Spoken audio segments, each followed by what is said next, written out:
अपन यहाँ पे tally open कर लेते हैं। किस नाम से बनाई थी कंपनी को?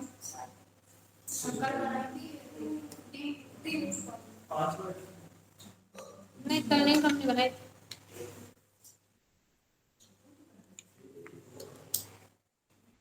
सेकंड वाली थी अपनी। अपन टैली में कर रहे थे एसेट परचेज करने की एंट्री। आप तो कोई भी संपत्ति जब स्टॉल में वर्क करते हैं अपन, आपको कोई भी संपत्ति जब परचेज करनी होती है तो आप उसकी एंट्री कैसे करते हैं?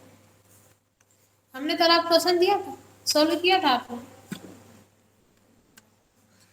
बोले संपत्ति परचेज करने का हमने आपको क्वेश्चन दिया था, किस चीज ने सॉल्व किया? क्यों? अच्छा आ गया। चलिए बोल दीजिए, अपन यहाँ पहले एक्सेल में कैलकुलेशन कर लेते हैं, फिर टैली में एंट्री करेंगे।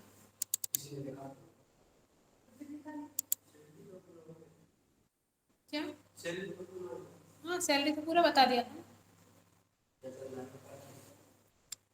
अपन डेब्ट फिक्स्ड एसेट की एंट्री कर रहे हैं। आपको कोई भी स्थायी संपत्ति जब परचेज करना होती है, संपत्ति जब आप परचेज करते हैं तो एंट्री क्या करते हैं?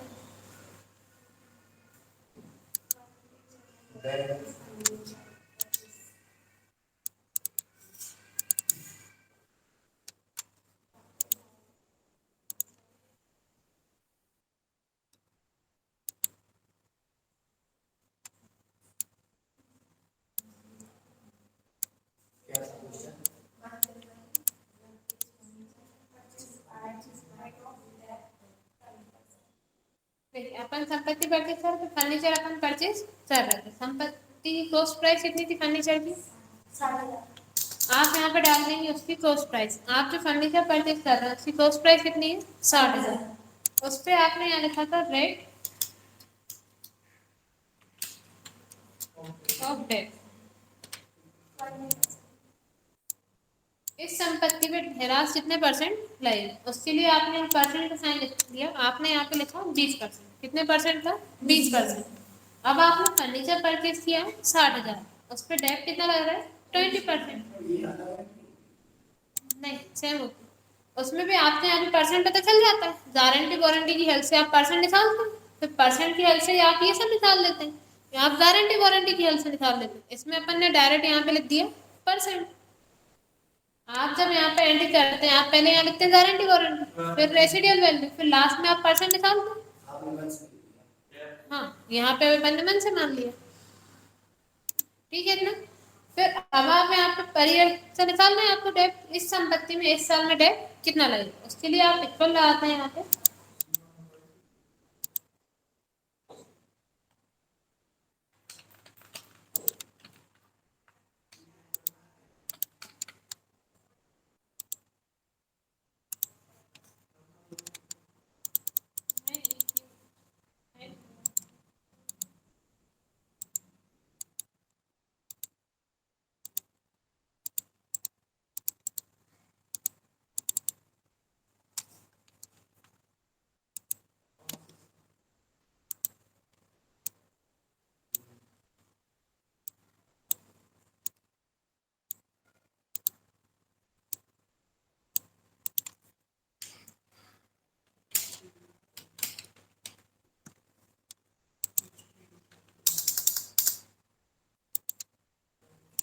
आपने यहाँ पे लिखी कॉस्ट प्राइस 60,000, फिर यहाँ पे आपने लिखा डेट कितना लग रहा है? 20%। अब आपको निकालना है पर ईयर डेट। 60,000 की संपत्ति में एक साल में डेट कितना लगेगा, उसके लिए आप इक्वल लगाते हैं कॉस्ट प्राइस का सेल एड्रेस, और अब आप इसमें क्या करेंगे? Multiply rate of date, enter करेंगे तो यहाँ पे पर ईयर का डेट निकल आएगा। अगर आप गारंटी वारंटी के हिसाब से निकालते हैं तब आप क्या करते हैं? उसमें डिवाइड कर देते हैं, और परसेंट के हिसाब से निकालना है तो आप मल्टीप्लाई कर देंगे। यहाँ पे पर ईयर का डेट आ जाएगा। अब आपको निकालना है पर मंथ डेट। आपको बताएं इस पे एक साल में डेट कितना लग रहा है? 12,000। इस संपत्ति में एक महीने में डेट कितना लगेगा, उसके लिए आप इक्वल लगाते हैं पर ईयर डेट का सेल एड्रेस, डिवाइड कर देंगे 12। एक साल में 12 महीने होते हैं, एंटर करें पर मंथ का डेट आ जाएगा।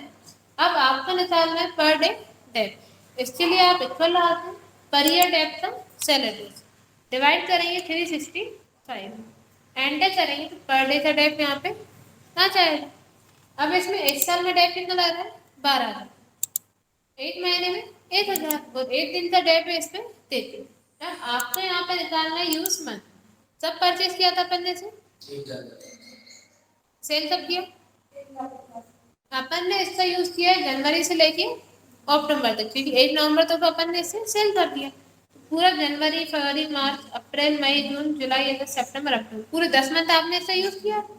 अगर आपको मंथ के हिसाब से निकालना है तो यहाँ पे आप क्या लिख देंगे 10 लिखेंगे, क्योंकि यहाँ पर ने क्या लिखा है यूज मंथ, तो यहाँ पे आप 10 टाइप कर देंगे।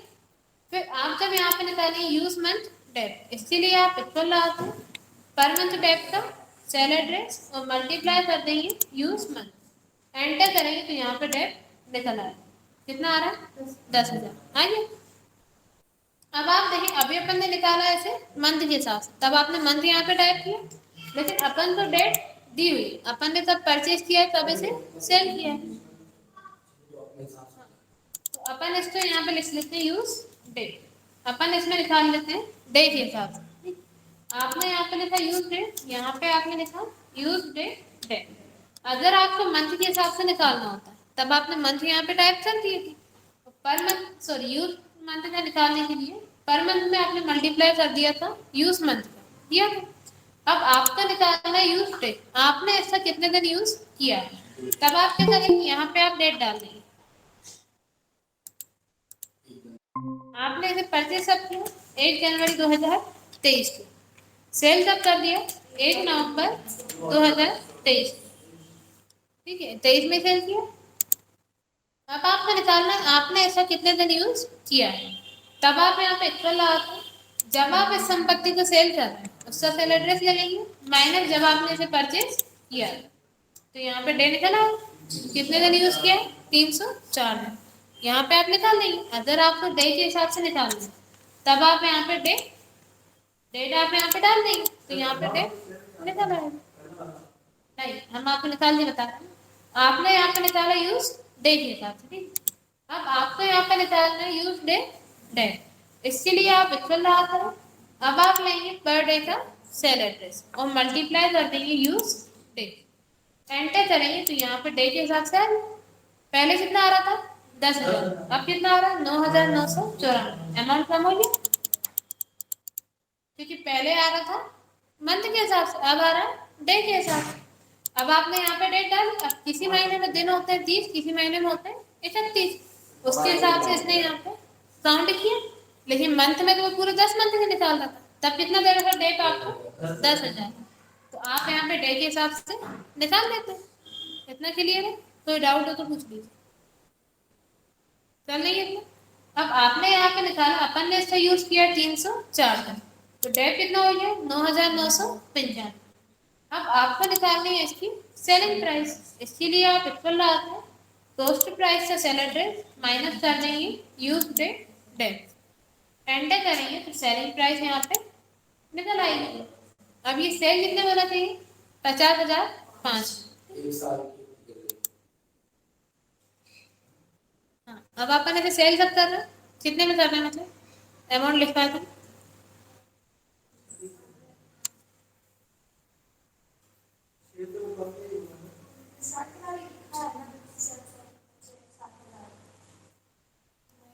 तो लिखा है